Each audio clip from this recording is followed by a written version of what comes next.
χορός τεχ καητέ μονός. Ο μονός χορός είναι αντάρτικος, παλικαρίσιος, λεβέντικος χορός που το χόρευαν στα βουνά οι παθρέοι αντάρτες.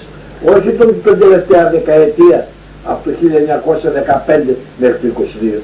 Το αντάρτικο στην περιοχή της Βάβρας υπάρχει από τη στιγμή που το 1461 ο Μωάμετ κατέλαβε την Τραπεζούντα και στη συνέχεια τον υπόλοιπο πόντο. Από τότε ακόμη υπάρχει το αντάρτικο στον δυτικό πόντο. Κατά καιρούς οι πόντοι οι αντάρτες χόρευαν στα βουνά αυτό το χορό.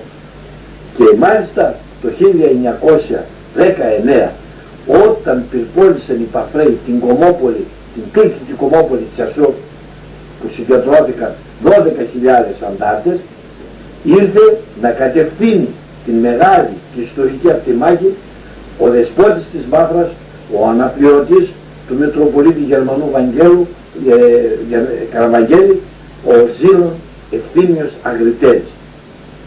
Αυτός, αφού κατώστησε το σχέδιο της επίρρησης, στη συνέχεια πήρε πρώτος στο χορό, μπήκε πρώτος στο χορό, τράβηξε, έσαιρε το χορό και ακολούθησαν όλοι οι καπεταναρέοι και χόρεψαν και στη συνέχεια πήγε ο καθένας στο πόστο του.